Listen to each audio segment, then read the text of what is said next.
All அஸ்ஸலாமு அலைக்கும். எல்லாரும் எப்படி இருக்கீங்க? ஹாப்பியாக சந்தோஷமாக உங்கள் டேவை ரொம்ப பாசிட்டிவ் வைப்ஸோட ஸ்டார்ட் பண்ணியிருப்பீங்கன்னு நினைக்கிறேன். Same your also. அண்ட் இன்றைக்கி நான் என்ன பண்ண போகிறேன் அப்படின்னாக்கா, எக்கில் தாங்க வந்து ஒரு நூடுல்ஸ் செய்ய போகிறேன். ஸோ நார்மலாக எக் நூடுல்ஸ் பண்ணாமல் டபுள் பாயில் மெத்தடில் வந்து எக்கை வந்து நல்ல மசாலாஸ் எல்லாம் போட்டு ஃபில் பண்ணி வந்து பார்த்திங்கன்னா அதை பாயில் பண்ணி அதை நம்ம ஃப்ரை பண்ணி பண்ண போகிறோம். ஸோ அதுக்கு தேவையான பொருட்கள் வந்து பார்த்திங்கன்னா ஒரு 3 எக் எடுத்திருக்கேன். அண்ட் அதில் வந்து ஒரு ஹாஃப் ஸ்பூன் வந்து ஆரிகானோ போட்டிருக்கேன், ஹாஃப் ஸ்பூன் பெப்பர் பவுடர் போட்டிருக்கேன், அண்ட் ஹாஃப் ஸ்பூன் வந்து பார்த்திங்கன்னா சில்லி ஃப்ளேக்ஸ் போட்டிருக்கேன். ஸோ இதுக்கப்புறம் நீங்கள் எந்த மசாலாஸும் ஆட் பண்ணாதீங்க. ஜஸ்ட்டு இது மட்டும் போதும். நல்லா வந்து மிக்ஸ் பண்ணிக்கோங்க. நல்லா வந்து கட்டி அந்த அந்த மசாலாஸ் வந்து அங்கங்கே கெட்டியாக இருக்கும் இல்லையா? ஸோ அதெல்லாம் வந்து இல்லாமல் லம்ஸ் இல்லாமல் வந்து நல்லா மிக்ஸ் பண்ணிக்கோங்க. ஸோ சாஃப்டாகவும் இருக்கும் இந்த மாதிரி நம்ம ஸ்டிர் பண்ணுறப்ப. அண்ட் வந்து பார்த்திங்கன்னா ஒரு டிஃபன் பாக்ஸ் மாதிரி நான் எடுத்திருக்கேன். ஏன்னா அது ஸ்பில் ஆகக்கூடாது அப்படின்றதுக்காக. அண்ட் பேஸில் வந்து பார்த்திங்கன்னா நான் ஆயில் வந்து க்ரீஸ் பண்ணி அப்படியே அப்ளை பண்ணி எடுத்திருக்கேன்.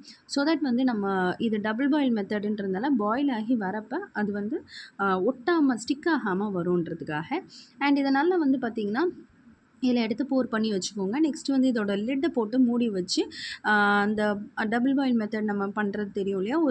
ஒரு வானலில் வந்து பார்த்திங்கன்னா தண்ணி ஊற்றிருக்கேன். அண்ட் அதுக்கு மேலே இதை மூடி போட்டு மூடிட்டு அண்ட் வந்து அதோட லிட்டையும், அதாவது இதுக்கு வானலுக்கு உள்ள லிட்டையும் போட்டு விட்டுடுங்க. ஸோ தட் இது நல்லா பாயில் ஆகி வரும். பாயில் ஆனதுக்கப்புறமா பாருங்கள் தண்ணியெல்லாம் நல்லா வற்றிடுச்சு, நல்லா உள்ள பாயிலும் ஆகிருக்கும். இந்த டைமில் நம்ம வந்து வெளியே எடுத்துடலாம். ஸோ வெளியே எடுத்துகிட்டு வந்து பார்த்திங்கன்னா கொஞ்சம் சூடாக இருக்கும். ஸோ அந்த சமயத்தில் வந்து பார்த்திங்கன்னா ஸ்டவ்வெல்லாம் ஆஃப் பண்ணிட்டு கொஞ்சம் நேரம் கழித்து எடுங்க. அண்ட் வந்து பார்த்திங்கன்னா நல்லா வந்து பாயில் ஆகி வந்திருக்கு பாருங்கள். நல்லா ஒரு கேக் மாதிரி வந்திருக்கு இல்லையா? ஸோ இதை வந்து நல்லா குட்டி குட்டியாக நம்ம பன்னீர்லாம் கட் பண்ணுவோம் இல்லையா? அந்த மாதிரி கட் பண்ணி எடுத்துக்கோங்க. ஸோ 65ன்றதுனால பார்த்திங்கன்னா உள்ளே சாஃப்டாக இருக்கும், மேலே வந்து க்ரன்ச்சியாக இருக்கும் இல்லையா?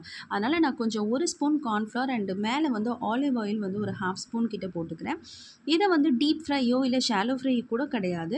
ஜஸ்ட்டு ஆயிலை நான் வந்து ஸ்ப்ரே பண்ணி தான் எடுக்கிறேன். ஸோ வந்து ஒரு பேனில் ஆயிலை ஸ்ப்ரே பண்ணி இந்த கலவையை வந்து போட்டு நல்லா ஃப்ரை பண்ணி எடுத்துக்கிட்டிங்கன்னா மேலே கொஞ்சம் க்ரன்ச்சியாக அண்ட் உள்ளே ரொம்பவே சாஃப்டாக இருக்கும். அண்ட் இந்த மாதிரி வந்து பார்த்திங்கன்னா ஃபஸ்ட்டு வந்து வெஜிடபிள்ஸை வந்து சாட்டே பண்ணணும். அதுக்கு வந்து நான் ஆனியன் எடுக்கிறேன், ஒரு ஆனியன் அண்ட் வந்து பார்த்திங்கன்னா வெஜிடபிள்ஸில் வந்து கேபேஜ், கேரட் அண்ட் வந்து கேப்சிகம், இது மட்டும்தான். மசாலாவில் வந்து பார்த்திங்கன்னா ஒரு ஸ்பூன் வந்து சோம்பு பொடி, ஒரு ஸ்பூன் சீரகப்பொடி, ஒரு ஸ்பூன் வந்து கரம் மசாலா அண்ட் ஒரு ஸ்பூன் வந்து பார்த்திங்கன்னா சில்லி பவுடர். இதை போட்டு நான் வந்து சாட்டே பண்ணி எடுத்துக்கிட்டேன். அண்ட் இதில் எக்கும் வந்து வேணும் நமக்கு. ஸோ ஒரு 2 எக்கை வந்து குட்டி குட்டியாக ஸ்க்ராம்பிள் பண்ணிட்டேன்.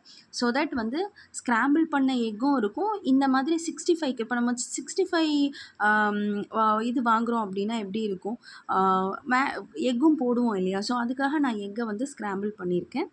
ஸோ லாஸ்ட்டில் வந்து பார்த்திங்கன்னா ஒரு பிட்டாக வந்து பார்த்திங்கன்னா நீங்கள் நூடுல்ஸை போட்டு ஃப்ரை பண்ணி மொத்தமாக வந்து அந்த வானிலை போட்டிங்கன்னா வந்து ஃப்ரை ஆகாது, உங்களுக்கு நல்ல ரோஸ்ட் ஆகாது. ஸோ ஃபைனலாக வந்து பார்த்திங்கன்னா சூப்பராக நம்ம கடையில் கிடைக்கிற மாதிரியே ரொம்ப டேஸ்டியாக அண்ட் ரொம்பவே ஹெல்த்தியாகவும் இருக்கும். ஏன்னா நம்ம வீட்டில் செய்கிறதுனால 1 டைம் தான் யூஸ் பண்ணியிருப்போம் அந்த ஆயில் இல்லையா? ஸோ அதனால் வந்து பார்த்திங்கன்னா ரொம்ப டேஸ்டி அண்ட் ஹெல்த்தியான ஆரிகானோ எக் 65 நூடுல்ஸ். ஸோ இதை டேஸ்டிங்காக ஆஸ் யூஷுவல் வந்து என் பையனை தான் கூப்பிட்ருக்கேன்.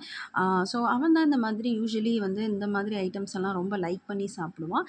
அது வெளியே வாங்கி தரதை விட வீட்டிலேயே செஞ்சு கொடுத்தோம் அப்படின்னா நமக்கும் ஒரு திருப்தியாக இருக்கும். ஸோ பாருங்கள் அவன் எவ்வளோ அழகாக ரோல் பண்ணி அந்த எக்கையும் வந்து நல்லா வந்து ரோல் பண்ணிவிட்டு சைனீஸ் மாதிரியே சாப்பிட்றான். ஸோ டேஸ்ட்டாக இருக்குது, ஆனால் சூடாக இருக்குது, ரொம்பவே சூடாக. அதுவும் நம்ம இரும்பு கடாயின்றதுனால ரொம்ப சூடாக இருக்கும். வந்து ஃபீட்பேக் எப்படி இருக்குன்னு கேட்டுடலாம்.